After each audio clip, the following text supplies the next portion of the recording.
नमस्कार दोस्तों। मैं आपका मित्र अनुज गुप्ता एक बार फिर से आपका स्वागत करता हूं मेरे प्रोग्राम मेरी बातचीत में। मेरी बातचीत में आज मेरे साथ हैं मेरे मित्र, परम मित्र डॉक्टर प्रदीप कुमावत। नमस्कार नमस्कार सभी। नमस्कार सब और सभी देखने सुनने वालों को भी मेरा नमस्कार। डॉक्टर साहब ऐसे परिचय के मोहताज नहीं है, बट फिर भी मेरे दर्शकों को मैं बताना चाहूंगा कि टाइम मैनेजमेंट सीखना हो तो डॉक्टर प्रदीप कुमावत से सीखें। पता नहीं कैसे मैनेज कर लेते हैं। मैं तो खुद मुझे लगता है कि मुझे इनके ऊपर कोई किताब लिखूं तो मैं इतनी मोटी किताब बन जाएगी। सुबह इनकी दिनचर्या 5 बजे से शुरू हो जाती है। उठना और फिर साइकिलिंग, पूरा उदयपुर घूम डालते हैं साइकिल पर, और साथ में तस्वीरें लेकर मुझे भेजते रहते हैं। मेरा दिन भी अच्छा कर देते हैं। उसके बाद हरि भजन, भगवान का भजन भी करना और विद्यालय भी चलाना। पूरे उदयपुर के आसपास आपके सीबीएसई और राजस्थान बोर्ड के विद्यालय चल रहे हैं। तकरीबन 7 विद्यालय चल रहे हैं। और टाइम मैनेजमेंट को लेके आज मेरा इनके साथ ये हो गया कि आज तो आपको बताना ही पड़ेगा कि कैसे मैनेज करते हैं प्रदीप जी। तो प्रदीप जी, सबसे पहले मैं यही जानकारी आपकी आपकी दिनचर्या जानना चाहूंगा कि सुबह से लेके शाम तक आप कैसे मैनेज कर लेते हैं ये सारी चीजें।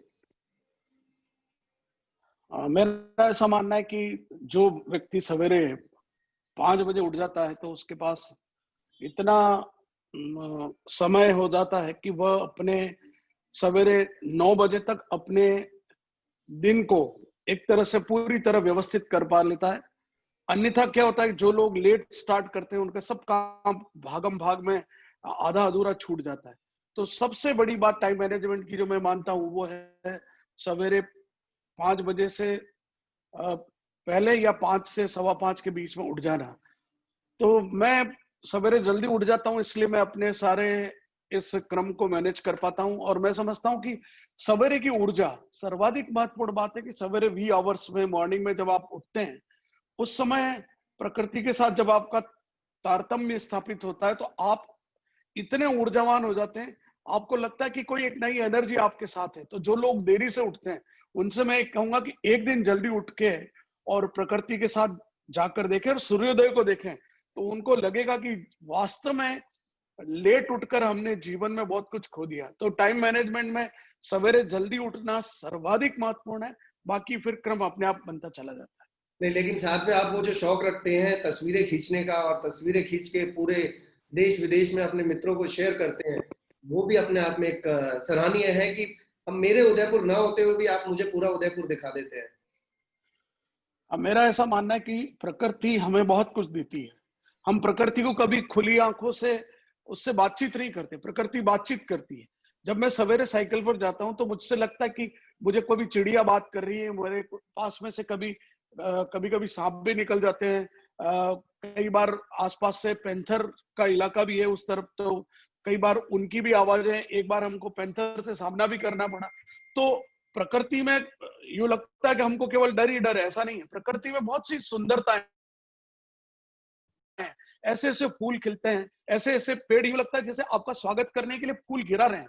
तो मेरा ऐसा मानना है कि प्रकृति से दोस्ती कर लेंगे तो सबसे अच्छा दोस्त प्रकृति है, ऐसा मेरा मानना है। प्रदीप जी, ये आप अकेले करते हैं या आपके साथ कोई एक दोस्तों की मंडली है?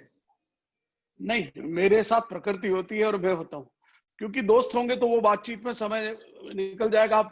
आप साइड में कौन सा फूल खिला है, सड़क पर कौन सा जानवर किधर चल रहा है, चिड़ियाएं मिलती है, तोते मिलते हैं, कभी कभी कमल के नहीं, फूलों के साथ कई सारे मोर देखे हैं आपने? मोर का डांस हाँ, मोर नाचते हुए मोर देखे मैंने। मोर देखे। बिल्कुल बिल्कुल। तो ये मेरे दोस्त थे सवेरे के।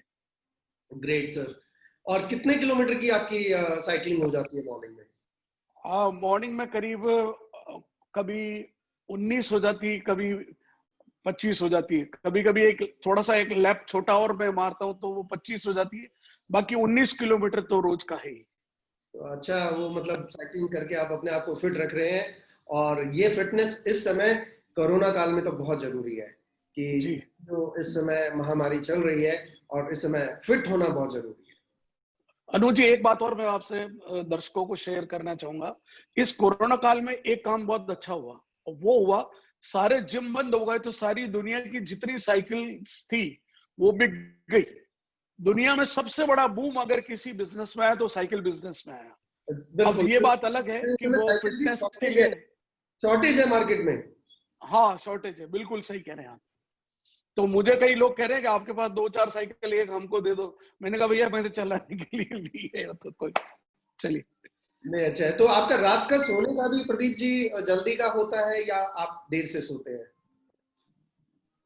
बहुत जल्दी तो नहीं सोता, लेकिन 11 साढ़े 11 तो बज ही जाते हैं। और इस वजह से मुझे दिन में आधा घंटा नैप जिसको बोलते हैं वो लेनी पड़ती है, क्योंकि रात 11:30 सो रहे हैं, वापस 5 बजे उठ रहे हैं, तो थोड़ा सा नींद का इशू रहता है, लेकिन दिन में उसको रिकवर कर लेते हैं तो बैटरी चार्ज हो जाती है। मैं सोचता हूँ कि बायो क्लॉक जो होती है वो, आपकी बैटरी जब चार्ज हो गई और आप सोए रहते हैं तो वो बैटरी आपकी रिजर्व में चली जाती है। तो सवेरे जो 7 बजे उठते हैं वो अलसाए उठते हैं, वो यूं लगे थके थके हैं। उनको ये नहीं पता कि वो 7 बजे जब उठ रहे हैं तो उनकी जो बैटरी है जो 5 बजे चार्ज हो गई, शरीर ने उसको रिजर्व फंड में डाल दी, अब उस फंड को आप यूज नहीं कर सकते। ये बायो क्लॉक के कंसेप्ट को अगर कोई व्यक्ति समझ जाए तो मैं समझता हूँ वो जिंदगी में सफल हो जाए। बिल्कुल ठीक कह रहे हैं प्रदीप जी। आलोक संस्थान में आपके सीबीएसई के भी स्कूल चल रहे हैं और राजस्थान बोर्ड के भी। जी, आपका रुझान किस तरफ रहता है, सीबीएसई की तरफ या राजस्थान बोर्ड की तरफ?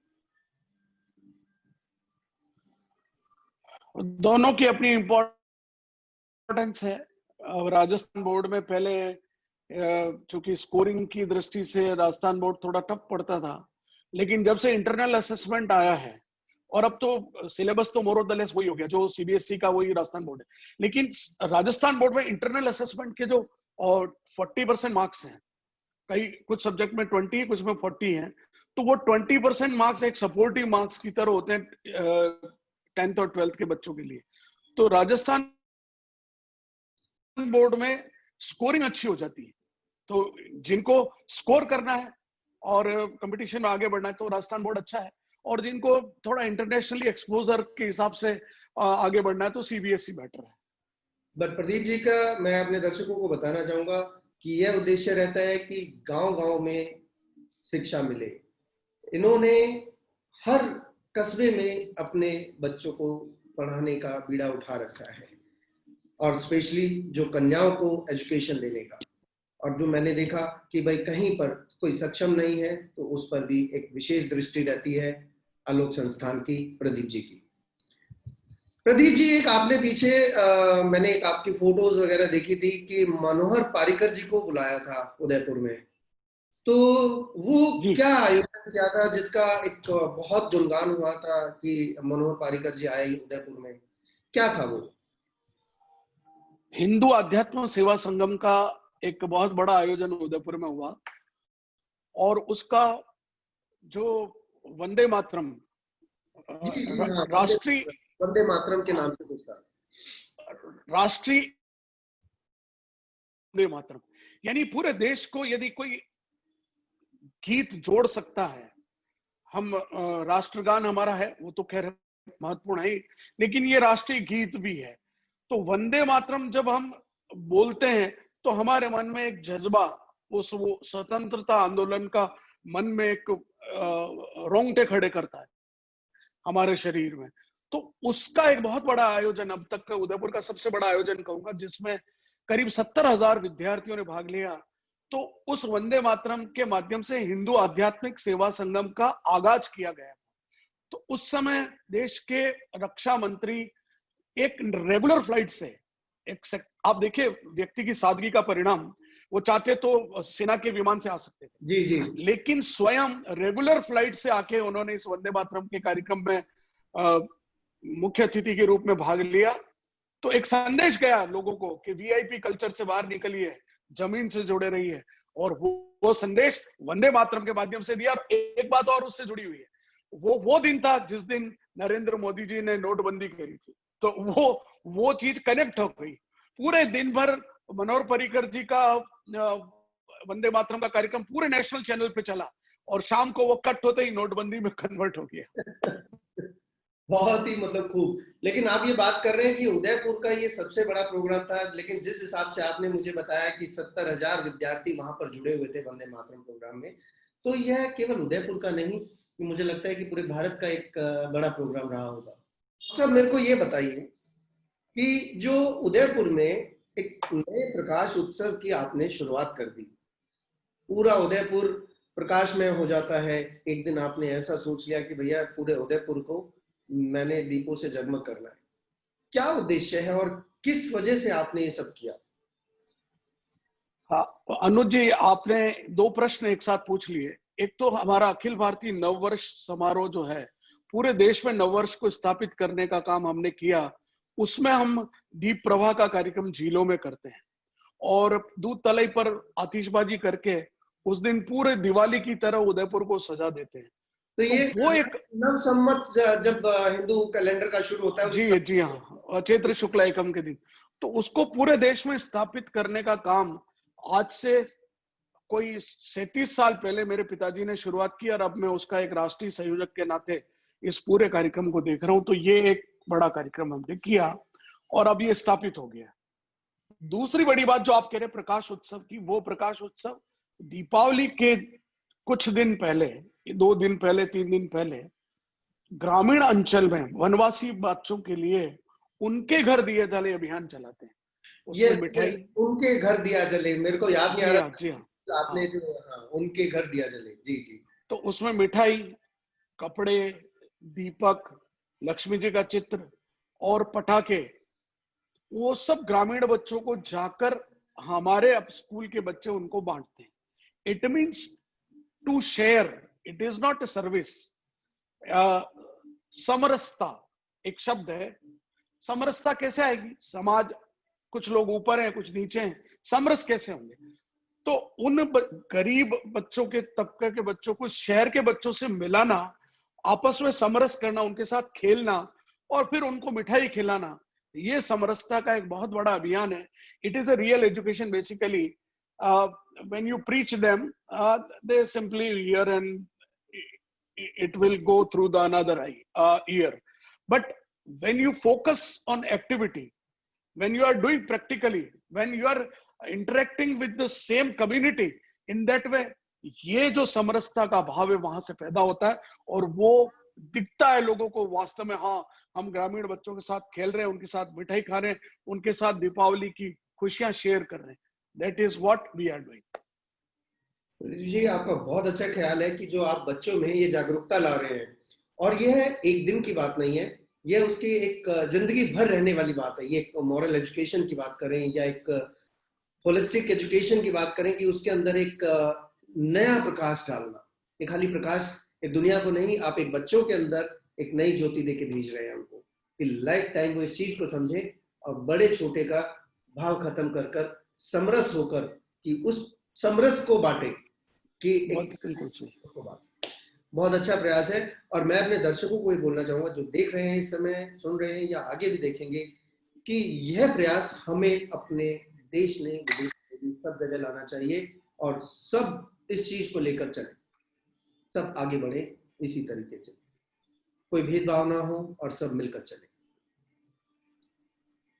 प्रदीप जी, ये हो गई बातें। आप ऑलराउंडर हैं, मैं ये कहता हूँ कि आप हर तरह का ज्ञान रखते हैं। आप योगा की भी बातें करते हैं, आप अपने विद्यालय में योगा की पुस्तकें, योगा पूरा अच्छे से लेकर चलते हैं। वो सब एक, मैं मानता हूँ सब कर लेते हैं, लेकिन पीछे आपने 10 दिनों तक राम कथा का आयोजन किया। तो राम कथा का वाचन के लिए आपने किसी को बाहर से नहीं बुलाया, किसी कथावाचक को। वो राम कथा आपने खुद अपने मुखारविंद से की। तो यह ज्ञान आपको कहां से मिला कि भाई राम कथा का भी आपने पूरा कंठस्थ कर लिया और वो सारी चीजें वहां पर भजन और जो एक आयोजन था वो अपने आप में उदयपुर में देखने लायक था? अनुज जी, बहुत अच्छा प्रश्न किया आपने। मैं अभी गत दिनों कई लॉकडाउन पीरियड में कई जगह पर ऑनलाइन वेबिनार्स में और फेसबुक पर लाइव रहा हूँ। राम के जीवन और राम प्रबंधन को क्षेत्र को लेकर, Ram and the modern management, इसको लेकर मैंने वहां भी एक बात कही कि रामचरितमानस और गीता ये बुढ़ापे में पढ़ने के नहीं है। बुढ़ापे में तो आप उनको जो सीरियल है, टीवी सीरियल है, दुनिया भर के गाने हैं, ये दिखाइए। बुढ़ापे में रामायण और गीता पढ़ने का मतलब नहीं। जब हाथ पैर ही नहीं चलेंगे, गीता रामायण पढ़ के आप जीवन में क्या परिवर्तन कर लो? कौन सा कर्म क्षेत्र में जाके आप बहुत बड़ा काम तीर मार लोगे? बिल्कुल नहीं। आपके हाथ पैर ही नहीं चल रहे, फिर गीता रामायण पढ़ के क्या करोगे?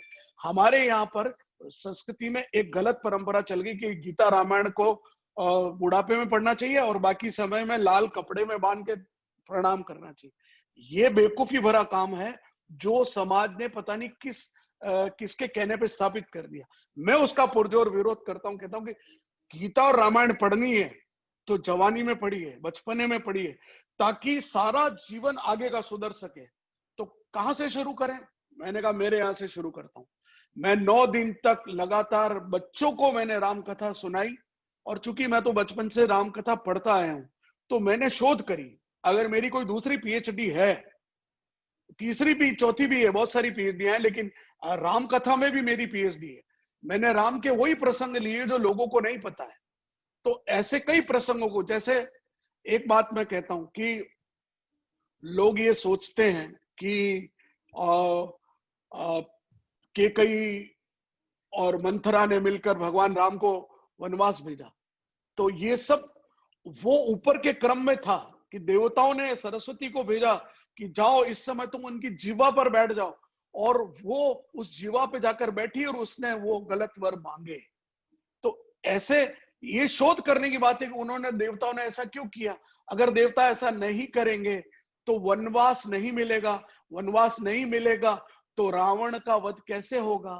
तो हर एक के पीछे एक लॉजिक था, बात के पीछे, वो समझाने की जरूरत है। न कि केवल एक आप प्रोजेक्ट कर दीजिए भगवान राम को आरती उतारिए और जीवन में कुछ मत उतारिए। इससे क्या मतलब है?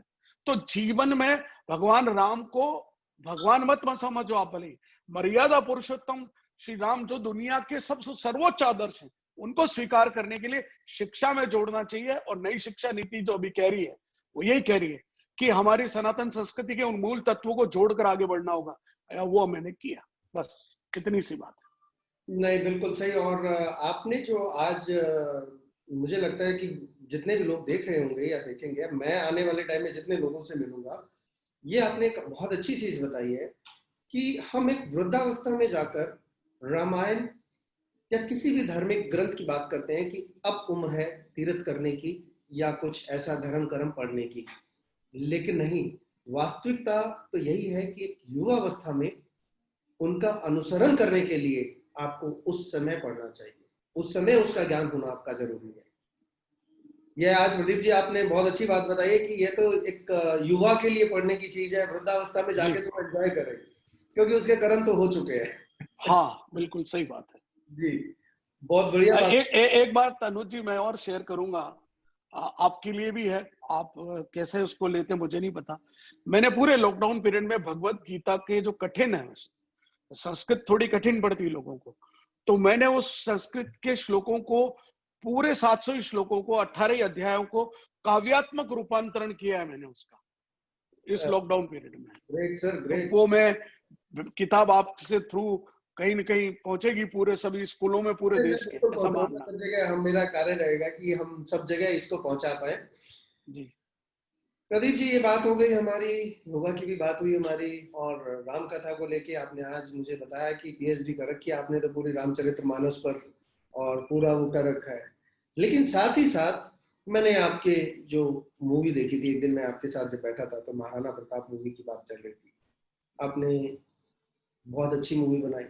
देखो, हम एक चलचित्र देखते हैं, और चलचित्र देखते हैं तो उससे हमें देखने को कुछ सीखने को मिलता है, कुछ ज्ञान हमें मिलता है, या हम किसी की जीवनी देखते हैं। जो महाराणा प्रताप के जीवन से आपने, जरूर आपने तीसरी चौथी पीएचडी बोला तो एक पीएचडी महाराणा प्रताप पर भी होगी, तो उस महाराणा प्रताप के जीवन को आपने जो पूरा समझा और उस पर एक चलचित्र तैयार किया, और वो उन लोगों से उसमें अभिनय करवाया जो अभिनय या किसी क्षेत्र में नहीं थे, लेकिन आपने उनसे वो अभिनय करवाया और उन्होंने बहुत अच्छा अभिनय किया। लेकिन प्रदीप जी, मुझे बड़ा अफसोस होता है कि आपने उस चलचित्र को सिनेमा में लाने के लिए, पर्दे पर लाने के लिए, 70 mm की स्क्रीन पर लाने के लिए दर बदर की ठोकरें खाई, लेकिन आप ला नहीं पाए। मुझे इस चीज का अफसोस होता है कि आप वो नहीं कर पाए। मेहनत आपकी पूरी, और शायद आपको भी होता होगा इस चीज का। क्या कहना चाहेंगे प्रदीप जी? आपने बहुत अच्छा इशू उठाया है। अच्छा तो नहीं कहूंगा सर मैं, लेकिन आपके लिए तो दुखद होगा ये कि आप अपनी नहीं ला अब कर नहीं, पाए। मैं आ रहा हूँ उस विषय पर। ये फिल्म हमने सिनेमा हॉल तक पहुंचाई। उदयपुर में तो 1.5 महीना चली है फिल्म सिनेमा हॉल में, लेकिन बाकी सारे जगहों पर इसलिए इस फिल्म को लेने से मना कर लिया। इसमें कोई जो अभी इंडियन सिनेमा में चल रहा है नेपोटिज्म, वो बात यहाँ हम पर लागू होती है, क्योंकि मैं किसी सिनेमा फ्रेटर्निटी का पार्ट नहीं था। तो उन्होंने कहा इसमें दिखता चेहरा कौन सा है।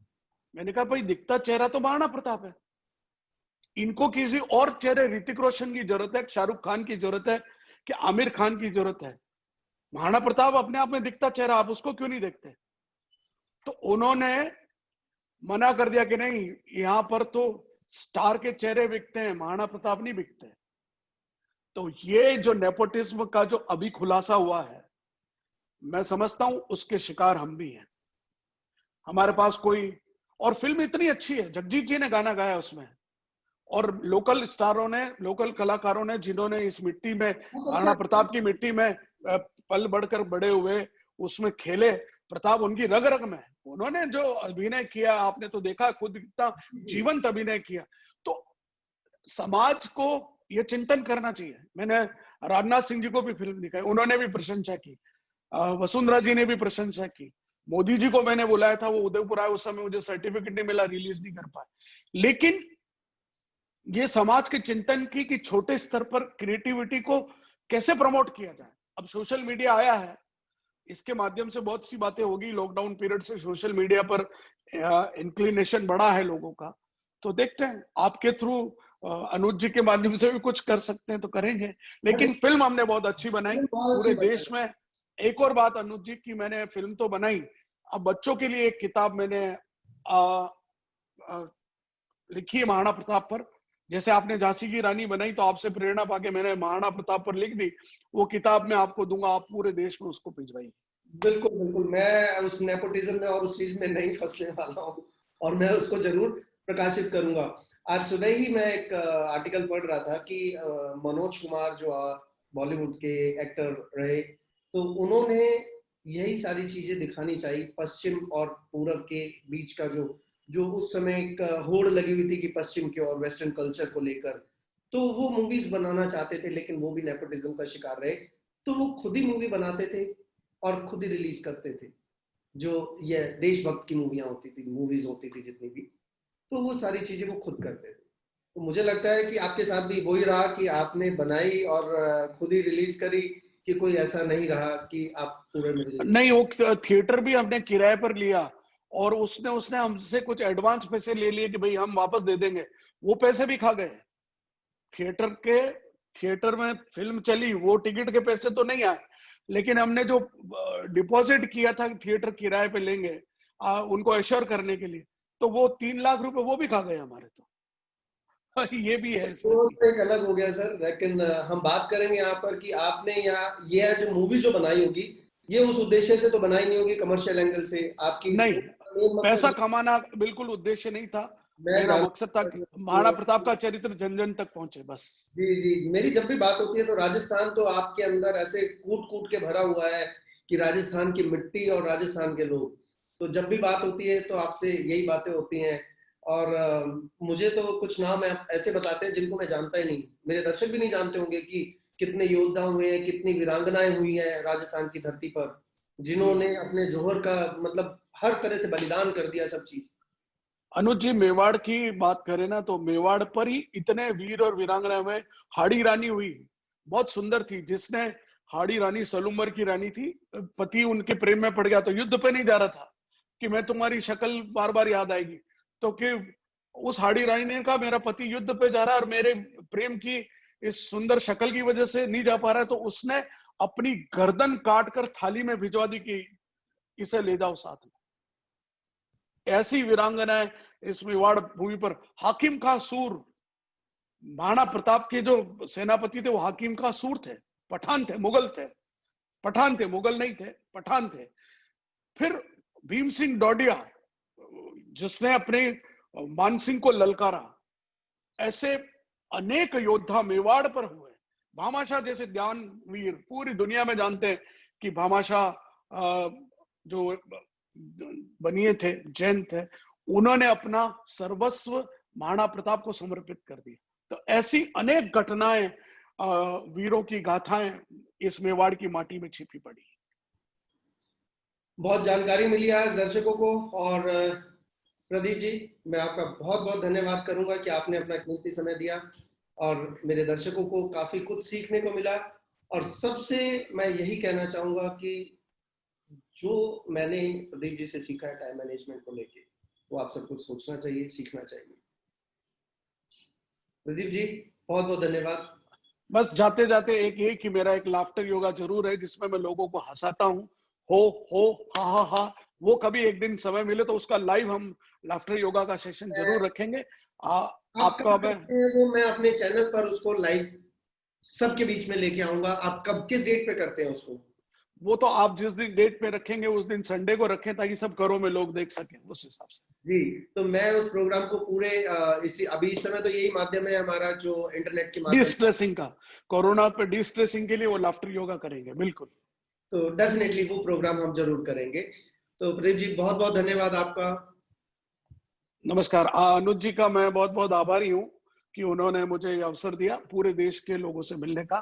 उनके माध्यम से बहुत बहुत धन्यवाद। Thank you. धन्यवाद। धन्यवाद दर्शकों, आपने मेरा प्रोग्राम में देखा और हम अगले प्रोग्राम में बहुत जल्दी मिलेंगे मेरी बातचीत में। धन्यवाद।